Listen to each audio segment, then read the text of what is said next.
Bismillahirrahmanirrahim. Today's topic of discussion is hypertension and anti-hypertensive drugs और pharmacology. तो आज की इस वीडियो के अंदर हम सीवीएस फार्माकोलॉजी का पहला चैप्टर है जिसको बोलते हैं हाइपरटेंशन को स्टार्ट करने वाले हैं।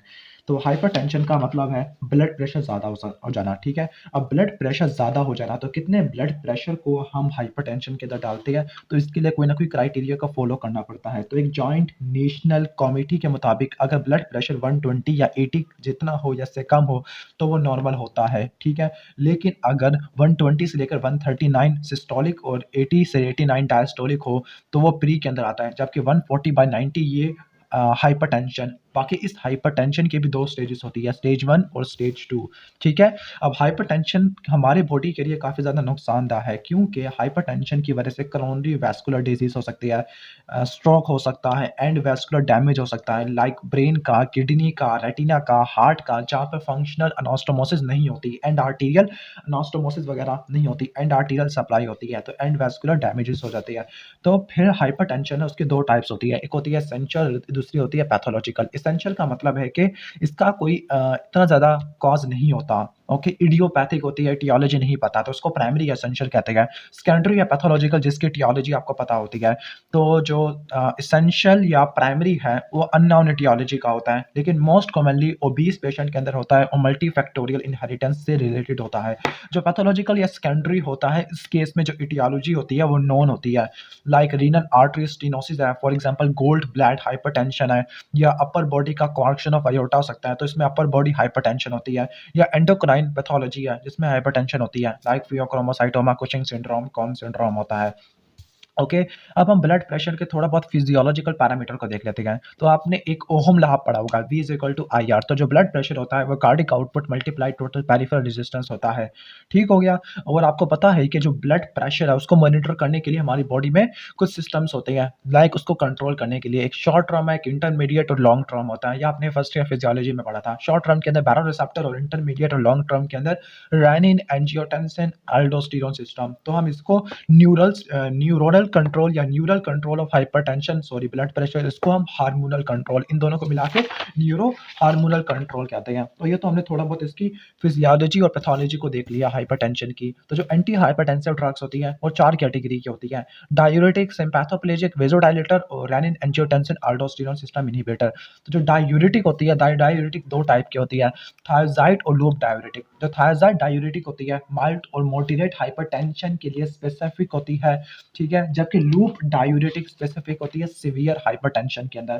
थायोजाइड के अंदर सारी थायोजाइड के नाम लिखे हुए हैं, लाइक हाइड्रोक्लोर थायोजाइड है, क्लोरथैलिडोन है, मेनली हम ये दो इस्तेमाल करते हैं। जो सोडियम क्लोराइड को ट्रांसपोर्टर को जो डिस्टल कन्वर्लेंटेड ट्यूब्यूल के ऊपर पड़ा हुआ होता है उसको ब्लॉक कर देते हैं, जबकि loop diuretic severe blood pressure hypertension को ट्रीट करने के लिए इस्तेमाल होती है। इसके अलावा हार्ट फेलियर, एडीमा, हाइपरकैल्सीमिया को भी ट्रीट करने के लिए इस्तेमाल होती है। इसमें फ्यूरेसिमाइड, ब्यूमेटिनाइड, टॉर्सिमाइड और इथाक्लाइनिक एसिड आता है, ओके, ठीक हो गया। तो और आपको पता है कि जो लूप डायूरेटिक्स होते हैं, 1 सोडियम, 1 पोटेशियम, 2 क्लोराइड को ट्रांसपोर्टर को ब्लॉक कर देते हैं। अब इसके बाद बारी आती है सिम्पैथोप्लेजिक की। तो सिम्पैथोप्लेजिक होते हैं ऐसे ड्रग जो सिम्पैथेटिक नर्वस सिस्टम के फंक्शन को, फिजियोलॉजी को या फार्माकोलॉजी को ब्लॉक कर देती है। इसको मजीद 5 में डिवाइड करती है। बैरोरिसेप्टर सेंसिटाइजेशन एजेंट है, फिर CNS acting central nervous system पे जाके जो काम करती है, सिंपैथेटिक आउटफ्लो को ब्लॉक कर देती है, फिर गैंग्लियोनिक ब्लॉकर है, फिर नर्व टर्मिनल पे जाके जो ब्लॉक कर देती है सिंथेसिस को, और लास्ट है रिसेप्टर ब्लॉकर। तो स्टार्ट करते हैं, बैरो रिसेप्टर सेंसिटाइजिंग एजेंट है। जो बैरो रिसेप्टर सेंसिटाइजिंग एजेंट होते हैं ये बैरो रिसेप्टर को सेंसिटाइज कर देते हैं, यानी अगर थोड़ा सा भी ब्लड प्रेशर हाई होता है तो उसकी वजह से ज़्यादा सिम्पैथेटिक नर्वस सिस्टम की एक्टिविटी गिर जाएगी। इसके अंदर वेरेट्रम अल्कलॉइड्स होते हैं, नेचुरल होते हैं, लेकिन हम इनको यूज़ नहीं करते। तो CNS एक्टिंग होती है। तो CNS एक्टिंग के अंदर आपको पता है कि कौन सी होती है, अल्फा 2 एगोनिस्ट होते हैं। CNS एक्टिंग में कौन होते हैं, अल्फा 2 एगोनिस्ट होते हैं, जो कार्डिक आउटपुट को, TPR को कम कर देते हैं। इसमें क्लोनिडीन और मिथाइल डोपा होता है।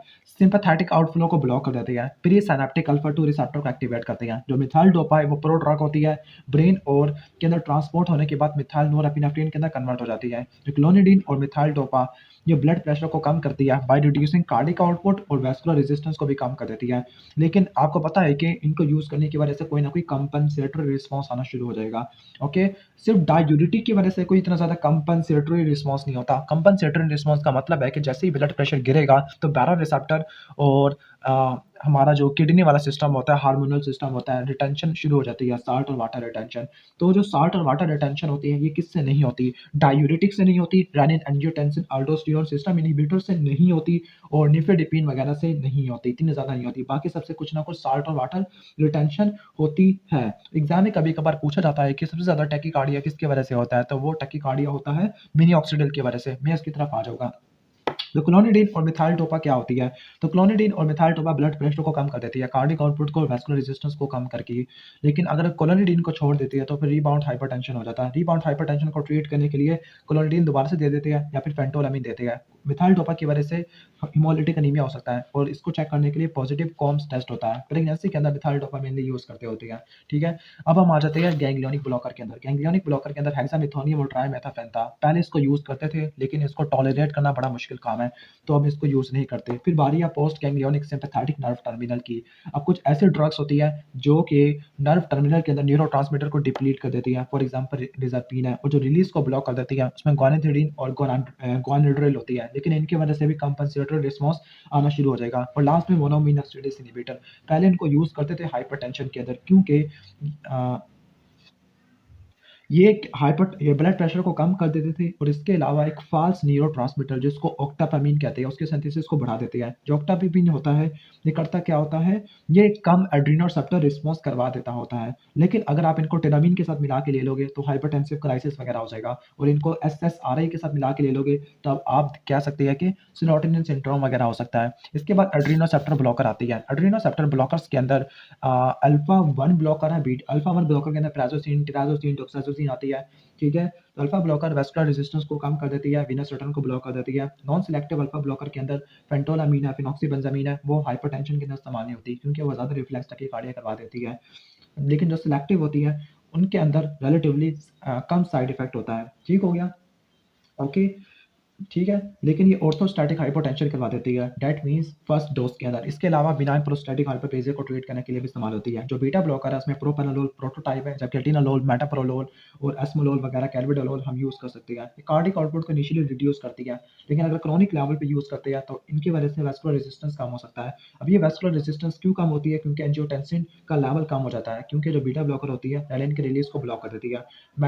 आगे जो निमोनिक है वो एलसीएम है, ओके? जो एलसीएम होती है वो क्रॉनिक हार्ट फेलियर के अंदर इस्तेमाल होती है। जो नेबिविलोल होती है, एनओ है, वेज़ोडाइलेटर को रिलीज़ करवा देती है। ठीक हो गया? लेकिन हम मेनली हमारा जो प्रेफ़रेंस होती है वो बीटा 1 की होती है, ठीक है? क्योंकि इनका सीएनएस साइड इफ़ेक्ट कम से कम होता है, ओके? ठीक है? अब इसके बाद बारी है वेज़ोडाइलेटर की। जो वेज़ोडाइलेटर होती है, तो वेज़ोडाइलेटर के अंदर कैल्शियम चैनल ब्लॉकर है। तो कैल्शियम चैनल ब्लॉकर के अंदर डिहाइड्रोपेनिमेडीन है, जिसमें निफेडिपिन है आती है, फिलोडिपिन, इसराडिपिन, निकार्डिपिन और एम्लोडिपिन होती है। ठीक हो गया? ओके? तो ये क्रॉनिक यूज़ के लिए इस्तेमाल होती है किसी भी हाइपरटेंशन की सिवियरिटी के अंदर। जो विरापेमिड और डिल्टियाज़िम है, ये कार्डिक आउटपुट को रिड्यूस कर देती है, जबकि वैस्कुलर रेजिस्टेंस को कम सब कर देती है। जो निफेडिपिन है, वो मेनली वेसल्स के ऊपर जाके काम करती होती है, ठीक है? तो कहती है कि चूँकि ये वेल टॉलरेटेड होती है और कंपेंसेटरी रिस्पॉन्स ज़्यादा प्रोड्यूस नहीं करती, तो हाइड्रोलिज़िन और मिनॉक्सिडिल से कंपेयर करती है, तो हम इनको ज़्यादा प्रेफ़र करती है, क्योंकि हाइड्रोलिज़िन और मिनॉक्सिडिल की वजह से टैकीकार्डिया काफ़ी ज़्यादा सीवियर होता है। हाइड्रोलिज़िन की वजह से मॉडरेट और मिनॉक्सिडिल की वजह से माइल्ड टैकीकार्डिया। लेकिन निफेडिपिन और दूसरे कैल्शियम चैनल ब्लॉकर की वजह से साल्ट और वाटर रिटेंशन नहीं हो पाती। अब एनओ रिलीज़र के अंदर हाइड्रोलिज़िन आ जाती है, ओके? और नाइट्रोपुरोसाइड आ जाती है। तो हम हाइड्रोलिज़िन और नाइट्रोपुरोसाइड को पढ़ने वाले हैं। ठीक हो गया? ओके। जो हाइड्रोलिज़िन और असल में मिनी ऑक्सीडिल होती है, ये क्रॉनिक थेरेपी के लिए काम आती है। जो हाइड्रोलिज़िन और मिनी ऑक्सीडिल आर्टेरियल पे ज़्यादा काम करती है, जबकि नाइट्रोपुरोसाइड वेन्यूल्स पे ज़्यादा काम करती है। ओरली एक्टिव है, क्रॉनिक थेरेपी के लिए इस्तेमाल होती है। हाइड्रोलिज़िन एंडोथेलियल सेल से नाइट्रिक ऑक्साइड को रिलीज़ करवा देती है, जबकि नाइट्रोपुरोसाइड अपने अंदर से नाइट्रिक ऑक्साइड को रिलीज़ करवा देती है। ओके, ठीक हो गया? तो ये करता क्या है, बायोरिसेप्टर होम्योस्टैटिक रिस्पॉन्स करवा देता है, दैट मीन्स कि रिफ्लेक्स टैकीकार्डिया करवाएगा। तो आपको डायूरेटिक और बीटा ब्लॉकर के साथ लेना चाहिए, लेकिन हाई डोज़ के ऊपर काफ़ी ज़्यादा टॉक्सिसिटी होती है, लाइक हाइड्रोलिज़िन की वजह से ल्यूपस सिंड्रोम है। ओके, इसके बाद बारी है मिनी ऑक्सीडिल की। जो मिनी ऑक्सीडिल होती है, उसका एक्टिव मेटाबोलाइट मिनी ऑक्सीडिल सल्फेट होता है, जो कि पोटेशियम चैनल को ओपन कर देता है, हाइपोपोलराइजेशन करवा देता है। मिनी ऑक्सीडिल हिस्टोटिज्म भी करवा देती है। नाइट्रोपोरोसाइड डाइज़ॉक्साइड, और जो डाइज़ॉक्साइड होती है, ये भी पोटेशियम चैनल ओपनर होती है। तो हम जो पोटेशियम चैनल है, ओपनर है, ठीक है? तो इसमें जो डाइज़ॉक्साइड है और यहाँ पे नाइट्रोपोरोसाइड है, ये पार इंटीनल वेज़ोडाइलेटर होती है। हाइपरटेंसिव इमरजेंसी के अंदर इस्तेमाल करते हैं। हाइपरटेंसिव इमरजेंसी के अंदर नाइट्रोपोरोसाइड, डाइज़ॉक्साइड और फिनोल्डोपाम वगैरह इस्तेमाल करते हैं। नाइट्रोपोरोसाइड शॉर्ट एक्टिंग होती है, ड्यूरेशन काफ़ी मिनट्स चंद मिनट का होता है, नाइट्रिक ऑक्साइड को अपने अंदर से रिलीज करवा देती है। ठीक हो गया, गोनाडाइल साइक्लेस को एक्टिवेट कर देती है। जो डाइऑक्साइड है थायोजाइड डेरिवेटिव है, लेकिन इसके पास कोई डायूरेटिक प्रॉपर्टी नहीं होती। शॉर्ट ड्यूरेशन होता है, नहीं इसका ड्यूरेशन थोड़ा लंबा होता है। पोटेशियम चैनल को ओपन करती है। इसके अलावा जो डाइऑक्साइड होती है इंसुलिन की रिलीज को भी ब्लॉक कर देती है। दैट इज वाई इंसुलिनोमा के अंदर ड्रग ऑफ चॉइस होती है। डोपामिन D1 रिसेप्टर एगोनिस्ट के अंदर फिनोल्डोपाम है, आर्टियोलर डायलेशन करवा देगी, इंट्रावेनस इन्फ्यूजन से देते हैं। शॉर्ट ड्यूरेशन होता है और ये हाइपरटेंसिव इमरजेंसी के अंदर इस्तेमाल होती है। हाइपरटेंसिव इमरजेंसी के अंदर नाइट्रोक्लोराइड, डाइऑक्साइड और फिनोल्डोपाम वगैरह इस्तेमाल होती है। पार एंटीरियर देती है। इसके बाद रेनिन एंजियोटेंसिन अल्डोस्टेरोन इनहिबिटर। तो रेनिन एंजियोटेंसिन अल्डोस्टेरोन इनहिबिटर के अंदर एस इनहिबिटर आते हैं, कैप्टोप्रिल, बेंजाप्रिल, लिसिनोप्रिल, एआरबी के अंदर लोसार्टेन, कैंडिसार्टेन, वेल्सार्टेन, इरिबिसार्टेन और रेनिन इनहिबिटर के अंदर एलिस्कैनिन आ जाता है। ठीक हो गया। जो एस इनहिबिटर है इसमें प्रोटोटाइप कैप्टोप्रिल है। ये एंजियोटेंसिन कन्वर्टिंग एंजाइम को, काइनेज को और डाइपेप्टिडाइल पेप्टिडेज को पेप्टिडाइल ट्राइपेप्टिडेज को ब्लॉक कर देती है, जिसकी वजह से एंजियोटेंसिन 2 अल्डोस्टेरोन का लेवल कम हो जाएगा और ब्रेडिकाइनिन का लेवल ज़्यादा हो जाएगा। अब एस इनहिबिटर को प्रेगनेंसी में नहीं देते, लेकिन अब इनको नॉर्मल डोज में देते हैं तो मिनिमल कंपनसेटरी रिस्पांस होती है। तो जो एस इनहिबिटर है हार्ट फेलियर के अंदर, डायबिटिक नेफ्रोपैथी के अंदर, हाइपरटेंशन के अंदर देते होते हैं। टॉक्सिटी के अंदर कफ है, हाइपरकलीमिया है, रीनल डैमेज हो सकता है उन पेशेंट के अंदर जिसको पहले से ही रीनल वैस्कुलर डिजीज है, फीटस को नुकसान पहुंचाते हैं, प्रेगनेंसी में कॉन्ट्राइंडिकेटेड होती है। क्रॉनिक हार्ट फेलियर के अंदर और डायबिटीज के अंदर काफी ज्यादा बेनिफिशियल होते हैं। इसके अलावा जो ARB है उसमें लोसार्टेन, वेल्सार्टेन, कैंडिसार्टेन वगैरह आ जाती है। ये एंजियोटेंसिन के 2 के रिसेप्टर को ब्लॉक करना शुरू कर देते हैं, लेकिन ये कफ वगैरह एंजियोडीमा नहीं करवाते, लेकिन हाइपरकलीमिया दोनों से होगा। इसके अलावा ये फीटल रीनल टॉक्सिटी भी करवा सकती है। That is why they are contraindicated in pregnancy. Renin inhibitor के अंदर एलिस्कैनिन आता है। ओके, तो ये रेनिन के कहने का मतलब रेनिन ने एंजियोटेंसिनोजन को एंजियोटेंसिन 1 में कन्वर्ट करना होता है, तो इसके एक्शन को एंटागोनाइज कर देता होता है। तो ये हमने थोड़ा बहुत इनकी फार्माकोलॉजी को पढ़ लिया है। एंटी हाइपरटेंसिव ड्रग फार्माकोलॉजी को टाइम थोड़ा सा कम था जब भी मैं तेज कर रहा था। अगर आपको वीडियो अच्छी लगी है तो वीडियो को लाइक कर देना, चैनल पे नहीं हो तो सब्सक्राइब कर देना। मिलते हैं नेक्स्ट वीडियो के अंदर, तब तक के लिए अल्लाह हाफिज़।